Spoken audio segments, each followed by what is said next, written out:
میرے ساتھ کیے ہوئے پختہ وعدوں کو توڑ دیا۔ پختہ وعدہ کیا ہوتا ہے؟ رب کے کلمہ توحید کا اقرار کرنا، رب تعالیٰ کے دستے قدرت کے اوپر رب کی بیعت کرنا کہ رب ہم تجھے اپنا خدا مان رہے ہیں، لہذا آج کے بعد اے رب جو تو فرمائے گا ہم وہی کریں گے۔ یہ رب سے کیا ہوا وعدہ ہے۔ لا الہ الا اللہ کو صرف اور صرف یہ مت سمجھیے کہ صرف یہ الفاظ کا چناؤ ہے یا صرف ہماری زبان سے یہ باتیں نکل رہی ہیں، نہیں نہیں، یہ بہت بڑا وعدہ ہے رب کے ساتھ، اس کا پاس رکھنا بڑا ضروری ہے۔ اور اسی طرح محمد رسول اللہ صلی اللہ تعالی علیہ وآلہ وسلم یہ اللہ کے نبی کے ساتھ کیا ہوا وعدہ ہے، یہ اللہ کے نبی کے ساتھ بنایا ہوا تعلق ہے۔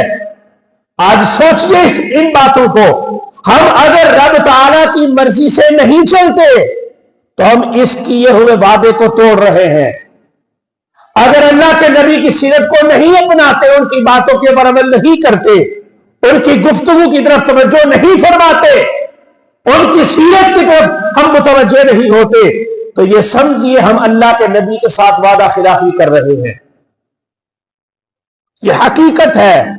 اللہ تعالیٰ فرماتا ہے کہ جو بندہ اس طرح کے کام کرتا ہے، الذین ینقضون عہد اللہ، پہلے نمبر پہ رب سے کیے ہوئے وعدوں کو توڑ دیا، پختہ وعدوں کو۔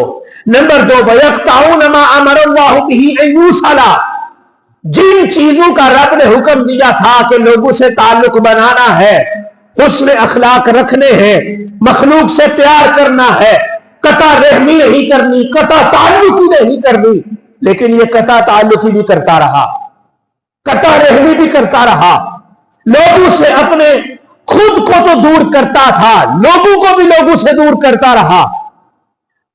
اور تیسرے نمبر پہ رب فرمایا وَيُفْسِدُونَ فِي الْأَرْضِ، یہ دونوں چیزیں جو ہیں فساد فی الارض کا باعث بنتی ہیں۔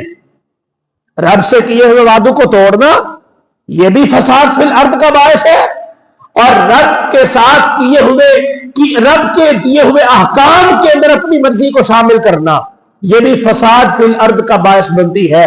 اللہ فرماتا ہے کہ یہ تینوں کام کرنے والا بندہ اولئک ھم الخاسرون، یہ کبھی بھی کامیاب نہیں ہو سکے گا، یہ نقصان اٹھانے والا ہے۔